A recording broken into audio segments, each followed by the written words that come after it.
Hi mga kawawmat! In this video, we will discuss illustrating the slope of a line.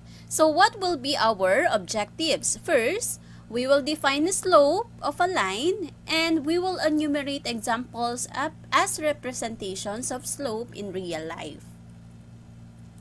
So I have here pictures. So ano nga ba ang slope? So given this hill, ito po. So, paalin ba dyan ang slope na tinutukoy natin? So, when we say slope, eto po siya. Okay? And then, dito sa ating roof, yung bubong ng ating bahay, eto po yung ating slope.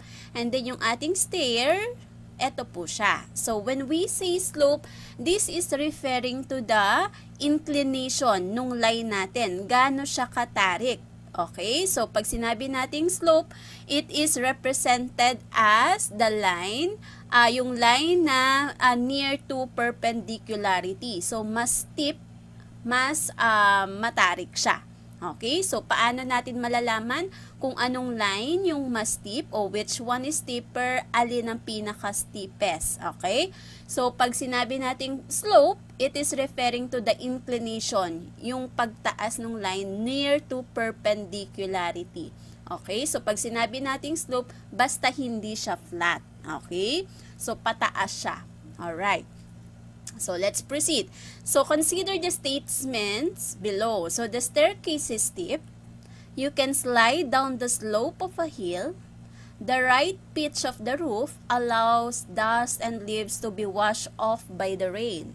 The photographer tilts the model's face towards the fading sun to capture the best light. So, these words like steep, slope, pitch, tilts are used to describe objects that are not perfectly flat or perfectly upright. Okay? So, pag sinabi nga nating slope, ito yung line na hindi siya flat. Hindi siya perfectly upright. So, near to perpendicularity siya. Okay?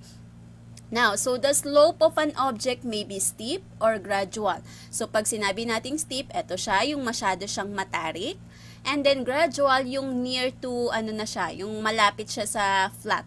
Okay? Malapit na siya dun sa base. Okay. So, what is the slope of a line? So, the slope refers to the steepness of the line. The slope of a straight line is defined as the ratio of the vertical rise of the line. So, ito po siya, to its corresponding run. Okay, so pag sinabi nating rise, this is the change in y. So kapag rise, ang move natin ay parallel doon sa y-axis natin. Kaya nga change in y. And then yung run natin, this is the change in x where we are moving doon parallel sa ating x-axis. Okay? So halimbawa, ito, this is your point x sub 1, y sub 1. And then this is your point x sub 2, y sub 2. So, given these points, so paano natin makukuha ang rise over run? So, the change in y over the change in x. So, ang rise natin will be this one. Ito po ang ating rise. So, ayan po. Kung mapapansin nyo, ang pagkuha natin ng rise ay parallel siya doon sa ating y-axis because rise is referring to the change in y. While your run is here. Okay? So, sa x naman siya. Parallel siya sa ating x-axis. So, your rise, this is your rise, this is your run. Now, the question is, pwede ba na dito yung rise natin? Yes. So, pwede naman dito, this will be your rise, this is your run. Okay? So, rise, run. So, dito, in this given example, our slope here is positive kasi going to the right siya. Ito naman, this is also a representation of positive slope. Bakit? As long as your line increases from left to right. Okay? So, this is your rise, this is your run. Pwede rin po ito, rise, run.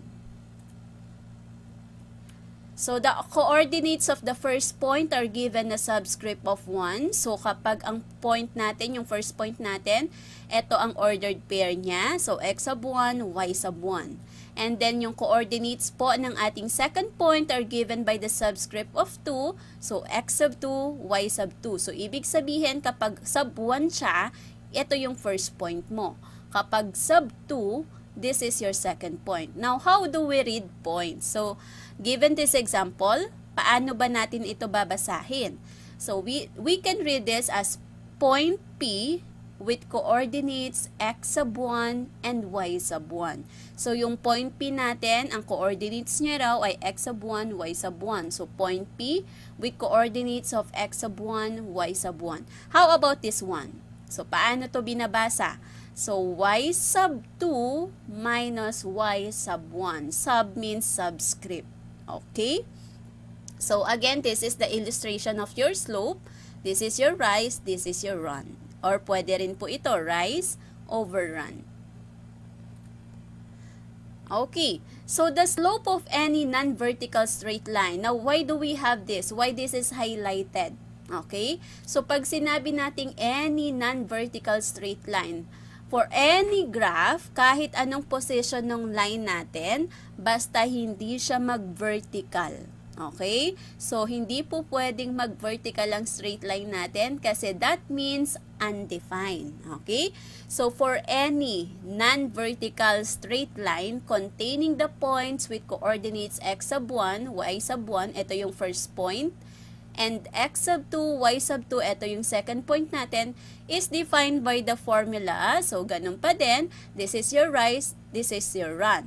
Now, yung change in y natin, since our rise is referring to the change in y, so that is y sub 2 minus y sub 1. And then yung run natin, this is the change in x, so this is x sub 2 minus x sub 1. So, paano natin kukunin itong y sub 2, y sub 1, x sub 2, x sub 1? Pupunta ka dun sa mga points mo. So, y sub 2, kung ano yung coordinate mo dito, ima-minus mo ito. Kung ano yung coordinate mo dito, ima-minus mo ito. So, this is how we get. Dito natin makukuha ang slope ng given line. Okay, but there are many ways in finding the slope. So, yun po yung mga susunod nating video after this. Okay? So, remember na this is only applicable for any non-vertical straight line. Okay? So, hindi ito po pwede dun sa vertical. Bakit? Kasi vertical lines are considered undefined. So, yun po yung ipapaliwanag natin sa mga next videos. Okay, now remember, eto nga po siya. So, remember that your x sub 2 minus x sub 1 shouldn't be equal. Okay, hindi dapat sila equal. So, bakit nga po hindi siya pwedeng mag-equal? Kasi once na nag-equal sila, let's say x sub 2 is 2. So, and your x sub 1 is also 2. So, 2 minus 2, that would become 0. And kapag nag-0 ang ating denominator, that means undefined. So, kapag nag-undefined, nagiging vertical siya. Okay? So, take note, non-vertical. So, ito po ay gagamitin po natin to find the slope sa any non-vertical straight line. So, remember that your x sub 2 and your x sub 1 should not be equal. Okay? So, which is the steepest? So, given this illustration, so I have here 5 lines with 5 different slopes. So, I have here 5 lines intersect at one point. So, meron akong ditong 5 lines na nag-intersect dito sa isang point. So, given the illustration, paano natin malalaman kung alin dyan ang pinaka-steep?